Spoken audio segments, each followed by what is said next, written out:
नमस्कार दोस्तों, मैं हूं परविंदर। दोस्तों, आखिरकार कल से विधानसभा का सेशन जो है वो शुरू हो रहा है। शीतकालीन ये सत्र है, इसे हम विंटर सेशन भी कहते हैं। और ऐसे में अब तक कांग्रेस पार्टी जो पहले ये लग रहा था कि अशोक अरोड़ा को जो है नेता प्रतिपक्ष बना दिया गया है, लेकिन ऐसा बिल्कुल भी नहीं हुआ। जिसने ये बयान दिया था, जिस नेता ने, बाल मुकुंद ने, आखिरकार उन्हें कांग्रेस पार्टी से निलंबित कर दिया गया है। तो ऐसे में कांग्रेस पार्टी के लिए अभी भी जी का जंजाल बना हुआ है कि आखिरकार किसे ये जिम्मेदारी सौंपी जाए। हर रोज नए नाम निकलकर सामने आ रहे हैं, हर रोज एक नई चर्चा को जन्म दिया जा रहा है। दूसरी तरफ जो सेशन शुरू हो रहा है, इस सेशन में हंगामे के पूरे आसार नजर आ रहे हैं, क्योंकि कांग्रेस पार्टी हो या फिर इनेलो पार्टी हो, दोनों ने ही ध्यानाकर्षण प्रस्ताव दिया है।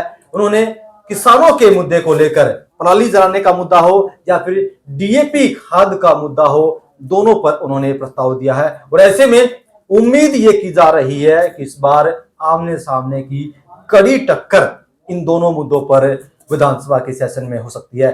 13, 14 और 18 ये 3 दिन है जिस दिन सेशन चलेगा। इससे पहले 25 अक्टूबर को जो है पहली विधानसभा की जो कार्रवाई वो हुई थी। हालांकि तब भी टकराव देखने को मिला था। उस वक्त विधायकों को शपथ भी दिलवाई गई थी। तब भी जो है कांग्रेस बिना नेता प्रतिपक्ष के मैदान में उतरी थी। तो तमाम विषय हैं और इन्हीं विषयों पर चर्चा करने के लिए हमारे साथ बेहद खास मेहमान और आप और हम सब के प्रिय राजनीतिक मामलों के जानकार वीरेंद्र राठी हमारे साथ इस वक्त मौजूद है। राठी साहब, आपका कार्यक्रम में स्वागत है। बहुत बहुत धन्यवाद आपका और सभी दर्शकों को मेरी तरफ से नमस्कार। राठी साहब, 13, 14 और 18 3 दिन का ये सेशन है। कांग्रेस फिर मैदान में उतरेगी, कोई भी सारथी नहीं, कोई भी सेनापति नहीं है। देखिए, कांग्रेस के अंदर जिस प्रकार से कुछ दिन पहले एक चर्चा निकल करके आई, बाल मुकुंद शर्मा जी ने एक बयान दिया और वो अपने बयान के ऊपर आज भी कायम है। आज भी उन्होंने प्रेस कॉन्फ्रेंस करके चंडीगढ़ के अंदर ये कहा है कि ये फैसला हो चुका था कि फला आदमी प्रदेश अध्यक्ष होगा और फला आदमी हाउस के अंदर पार्टी का नेता होगा। उसने कहा कि भाई जल्दबाजी में मैंने ये कह दिया था, लेकिन अभी कांग्रेस पार्टी ने फैसला सुनाया नहीं है, ना ही मैंने जो कहा था उस फैसले को पलटा है। हालांकि पार्टी से उन्होंने कहा कि मेरे को निकाल दिया गया 6 साल के लिए, लेकिन ओवरऑल मिलाकर के कांग्रेस पार्टी के अंदर आज भी कांग्रेस पार्टी के नेताओं के बीच में आपस में शीत युद्ध चला हुआ है। इसको आप शीत युद्ध ही कह सकते हैं, क्योंकि अभी ना तो संगठन के चुनाव हैं, ना प्रदेश के अंदर चुनाव हैं। दूसरे देश के दूसरे हिस्सों के अंदर जरूर चुनाव है, कुछ नेता वहां जाकर के अपनी हाजिरी पक्की कर रहे हैं, लेकिन यहाँ जिस प्रकार से समीकरण बन रहे हैं कि कांग्रेस पार्टी के जो दूसरे धड़े के नेता थे, जो एक तरह से हुड्डा विरोधी खेमा हम कह सकते हैं, कहीं न कहीं वो खेमा ज्यादा सक्रियता अपनी दिखा रहा है। अब राठी साहब, एक नया नाम निकल के सामने आया है, गीता भुक्कल का। क्योंकि आज जो है विधायकों को ट्रेनिंग दी जा रही थी कि भाई कैसे आप लोगों को सेशन में चर्चा करनी है, कैसे क्या होता है कार्रवाई में, और वहां पर भूपेंद्र सिंह हुड्डा को जाना था, लेकिन हुड्डा की जगह गीता भुक्कल वहां पर पहुंची है। तो क्या अब मान सकते हैं कि गीता भुक्कल जो है वो भी रेस में है? देखो, ये जो मीटिंग बुलाई गई थी जिसको प्रशिक्षण का नाम दिया गया था, वो ये था कि करीब करीब 40 आदमी ऐसे हैं जो पहली बार हरियाणा प्रदेश की विधानसभा के अंदर चुनाव जीत करके आए हैं। कि एक तो उनको ऐसे बताना था कि किस प्रकार से बहस में भाग लेना है, किस प्रकार से प्रश्न काल में प्रश्न आपने लगवाने हैं या कोई अपने हल्के की समस्याएं हैं, एक तरह की ट्रेनिंग उनकी थी। उसमें अर्जुन चौटाला भी पहुंचे, उसमें कांग्रेस की तरफ से भूपेंद्र हुड्डा जी का भाषण होना था, वो नहीं जा पाए, तो सीनियर नेता के बहाने उन्होंने गीता भुक्कल जी को वहां पे भेजा। इस बात से तो ये संकेत कहीं न कहीं आ रहा है कि अगर भूपेंद्र हुड्डा जी विधानसभा के अंदर नेता कांग्रेस के नहीं बनेंगे तो कहीं अशोक अरोड़ा जी जिस प्रकार से सीनियर हैं, तो अशोक अरोड़ा जी के बारे में एक बात तो जरूर मैं मानता हूं कि पार्टी कांग्रेस में आने के बाद पहली बार के वो विधायक हैं। उससे पहले वो मंत्री भी रहे हैं, अच्छे पदों के ऊपर रहे हैं। तो कहीं न कहीं भूपेंद्र हुड्डा जी ने भी ये आगे किया हो कि भाई गीता भुक्कल जी को वहां भेज देते हैं, अगर कहीं विपक्ष के नेता की बात भी आए तो हो सकता है गीता भुक्कल जी के नाम पर भी मोहर लग जाए। क्या गीता भुक्कल कुमारी शैलजा का विकल्प है? देखो, विकल्प हम नहीं कह सकते हैं कि नहीं है, लेकिन पार्टी जो धड़ों में बटी हुई है ना, वो कई अल्टरनेट सोचती है दिमाग में। जैसे आज कुमारी शैलजा जी मेंबर पार्लियामेंट का चुनाव विपरीत परिस्थितियों में जीत करके आई सिरसा से, और अच्छे फिर मार्जिन से चुनाव जीता। अच्छे मार्जिन से फिर उन्होंने इच्छा प्रकट की कि भाई मैं चुनाव लड़ना चाहती हूँ, शायद उकलाना से मांग रही थी टिकट, लेकिन उनको कह दिया गया कि एमपी कोई चुनाव नहीं लड़ेगा। और उसके बाद जिस प्रकार के परिणाम आए और ये क्लेम किया गया कि कांग्रेस हारी है तो अति आत्मविश्वास से हारी है या भूपेंद्र हुड्डा की कमी के कारण हारी है, तो कहीं न कहीं विरोधी खेमा सक्रिय है। और सक्रिय खेमे में आज सबसे बड़ा नाम आता है कुमारी शैलजा का। और कुमारी शैलजा को थोड़ा सा डाउन करने के लिए भूपेंद्र हुड्डा जी की रणनीति हो सकती है कि महिला के बदले में महिला, अगर वो 3-4 बार की एमपी हैं तो आज 5 बार की विधायक तो गीता भुक्कल भी है, और उसी समाज से वो आती हैं जिस समाज से कुमारी शैलजा जी आती हैं। और पीछे जो बड़े स्तर की रैली प्रदेश लेवल की कांग्रेस की हुई, वहां जिस प्रकार से मंच संचालन का काम भी प्रोफेसर वीरेंद्र सिंह की जगह गीता भुक्कल जी को दिया गया, उससे तो ये संकेत तो निकल करके आ रहे थे कि अगर सत्ता में पार्टी आती तो गीता भुक्कल जी का कद बहुत ऊंचा होता। डॉक्टर साहब, क्या जिस तरीके से बाल मुकुंद ने कहा कि भाई दो नामों पर चर्चा हुई, बिश्नोई और दूसरी तरफ अशोक हुड्डा, हुड्डा का नाम कहीं नहीं है, और आज जो मीटिंग में हुड्डा की जगह जो है गीता भुक्कल गई है, तो क्या ये साफ संकेत है कि भूपेंद्र सिंह हुड्डा नेता प्रतिपक्ष नहीं बन रहे हैं? देखो अभी शंका है, अगर बनाना होता बना देते। भाई जिस पार्टी के 38 विधायक जीत करके आए, 31-32 विधायक भूपेंद्र हुड्डा के खेमे के, उन्होंने इकट्ठे होकर के नाम दे दिया, हाईकमान को बता दिया। और जो आज भी बहुत से एमएलए कह रहे हैं कि भूपेंद्र हुड्डा को होना चाहिए, लेकिन बनाने होते तो अब तक बना देते। कहीं न कहीं जैसा पीछे हमने जिक्र किया था कि दाल में कुछ काला तो है। आज बाल मुकुंद ने भी कहा है कि भूपेंद्र सिंह हुड्डा ने ये सारा का सारा खेल अपने बेटे की राजनीति चमकाने के लिए की है, तो क्या हम ये मान सकते हैं कि ये दीपेंद्र को आगे बढ़ाने के लिए सारा का सारा खेल रचा गया था और इसी वजह से कांग्रेस पार्टी हारी है? देखो दीपेंद्र तो आगे बढ़ चुका, वो आज से नहीं बढ़ा। जब वो बाहर से आए थे, उनके पिताजी यहाँ मुख्यमंत्री बने, उनकी जगह पे जो एमपी की सीट खाली हुई और दीपेंद्र जी जब पहला चुनाव सांसद का उन्होंने जीता और प्रदेश के अंदर 10 साल सरकार रही, लगातार 3 बार वो सांसद का चुनाव जीते, चौथा बार चुनाव हार गए, फिर राज्यसभा में चले गए, आज फिर एमपी हैं। तो वो तो एक तरह से निखार तो उनकी अपनी एक छवि हरियाणा प्रदेश के अंदर है। राजनीति में ये तो नहीं है कि उनको नया ना लॉन्च किया गया है, एक तरह से डेब्यू नहीं कह सकते, वो डेब्यू तो आज से 20-25 साल पहले हो चुका उनका, 20 साल पहले। तो उस चीज की तो दीपेंद्र हुड्डा जी को जरूरत नहीं थी, लेकिन ये जरूर होती है हर नेता की कि भाई जब जिस शिखर पर मैं पहुंचा हूं कि मेरा बेटा जो है ना उससे भी ऊंचे पद को प्राप्त करे, चाहे वो राजनीति का क्षेत्र हो, चाहे वो कोई और क्षेत्र हो। हुड्डा जी की ख्वाहिश थी कि भाई आज जैसे पार्टी सत्ता में आती, हरियाणा के अंदर नारा भी दीपेंद्र हुड्डा जी का था, लेकिन सीनियर नेता तो भूपेंद्र हुड्डा जी का ही नाम मुख्यमंत्री पद के लिए लिया करते, ये हुड्डा साहब भी बनेंगे, सीनियर हुड्डा साहब भी बनेंगे, लेकिन वो सत्ता में नहीं आई तो वो बातें तो सारी गौण हो गई। लेकिन अब अपनी इमेज को बड़ा नेता बनने के लिए, प्रदेश सत्र का नेता होने के लिए दीपेंद्र हुड्डा जी को व्यक्तिगत रूप से काफी मेहनत करनी पड़ेगी, क्योंकि आज तक तो ये नारा था कि भूपेंद्र हुड्डा जी प्रदेश के मुख्यमंत्री होंगे, इसलिए भी कहीं न कहीं प्रदेश भर में इनकी स्वीकार्यता थी। जो प्रदेश कांग्रेस कमेटी के नेता या वर्कर थे वो दीपेंद्र हुड्डा के अंदर अपना नेतृत्व देखते थे। जब भूपेंद्र हुड्डा जी युवा वर्ग और ये रोहतक झज्जर सोनीपत का युवा तो तकरीबन हिसाब था, और अब जो समय बीतेगा और जिस प्रकार से संघर्ष करना पड़ेगा, फिर दीपेंद्र हुड्डा जी पार्टी हाईकमान के नजरों में और प्रदेश की जनता के नजरों में अपनी कितनी जगह बना पाते हैं या इस इमेज को बरकरार रख पाते हैं या नहीं रख पाते हैं, तो इसके लिए तो काफी मशक्कत मैं मानता हूं दीपेंद्र हुड्डा जी को करनी पड़ेगी। अच्छा, ऐसा क्या दबाव है जो कांग्रेस पार्टी का जो शीर्ष नेतृत्व है उस पर कि वे अभी तक जो है ये फैसला नहीं कर पाए कि भी नेता प्रतिपक्ष कौन बनेगा? क्या मजबूरी है उनके सामने, किससे डर रहे हैं वो? देखो पहले फुल फ्लैश पावर एक आदमी को दे दी कि भाई तुम चलाओ, किस प्रकार से प्रदेश को चलाओगे, तुम ही टिकटों का आवंटन करो, तुम ही सब सारे फैसले लो।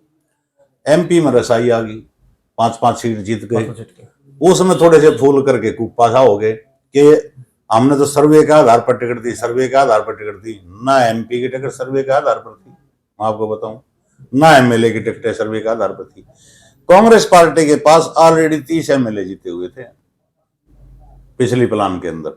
इन्होंने आवेदन मांगे, हर हल्के से मांगे, सीटिंग गेटिंग ही करना था, तो ये कह देना चाहिए था कि भाई इन 30 सीटों से जो हमारे सीटिंग एमएलए बैठे हैं यहां से तो कोई आवेदन करना ही हो ना।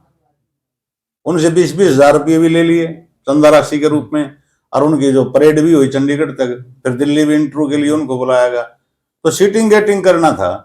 तो फिर सर्वे क्यों करवाया गया? अगर सर्वे का आधार पर टिकट देनी थी तो सीटिंग गेटिंग का फार्मूला क्यों अपनाया गया? तो ये बातें कहने की होती हैं।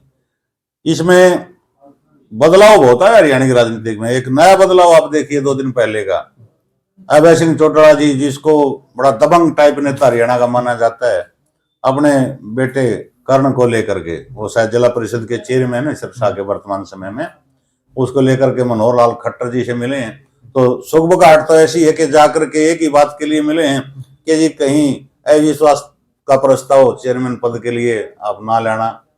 लेकिन और मुलाकात तो कहेंगे तो राजनीतिक आदमी कहेगा शिष्टाचार मुलाकात थी, लेकिन राजनीतिक आदमियों के बीच में जब इस प्रकार की मुलाकातें होती हैं तो वो खाली शिष्टाचार मुलाकातें नहीं होती, वो राजनीतिक मुलाकातें होती हैं। और राजनीति में कहीं न कहीं को बात होती है, किसी न किसी समझौते के लिए एक नेता दूसरे नेता के पास जाकर के कहता है। वरना कल तक तो विधानसभा के अंदर मंचों के ऊपर से अभय चौटाला कोसते थे मनोहर लाल खट्टर को सबसे ज्यादा, और आज उनके पास जा रहे हैं तो ऐसा तो था नहीं कि कोई प्रोजेक्ट लेने गए हों कि जी फलाना एरिया में इंडस्ट्री दे दो या हमारा ये काम कर दो, आपके अंदर में मंत्री हो।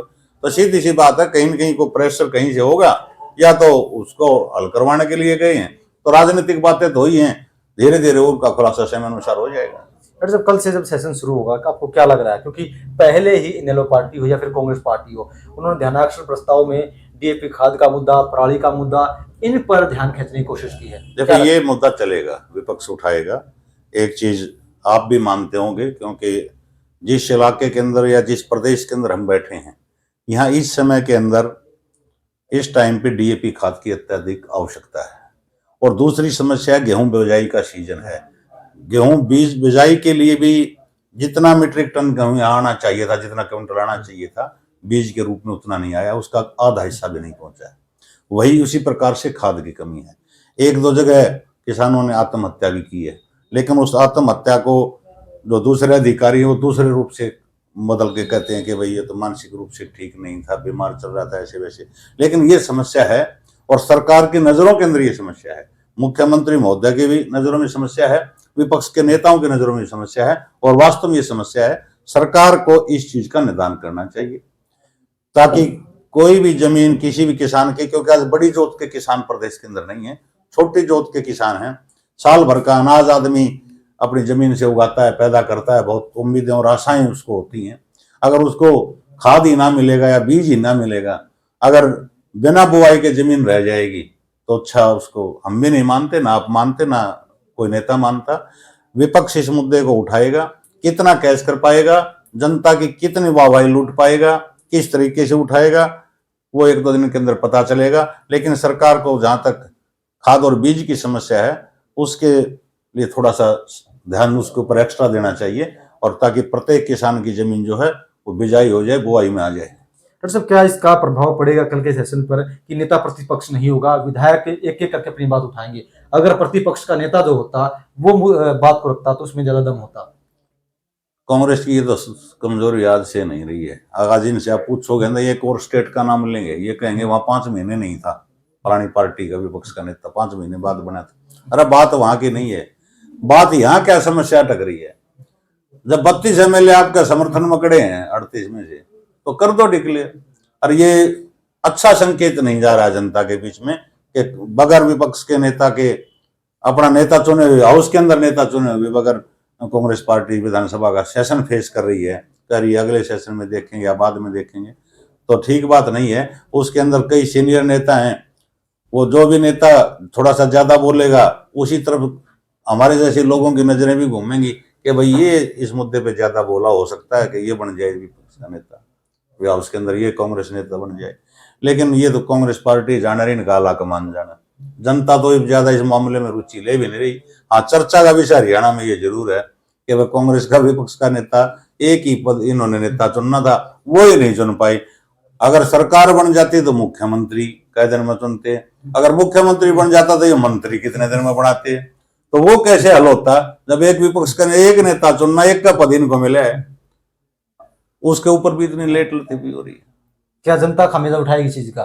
देखो, जनता एक मजबूत विपक्ष के रूप में कांग्रेस को जन समर्थन मिला आज प्रदेश की विधानसभा के अंदर। 38 सीटें कम सीटें नहीं है, ठीक है, सत्ता में पार्टी नहीं है, वो एक अलग पहलू है प्रजातंत्र का, जिसके संख्या बल जिसके पास ज्यादा होगा उसी की सरकार बनेगी।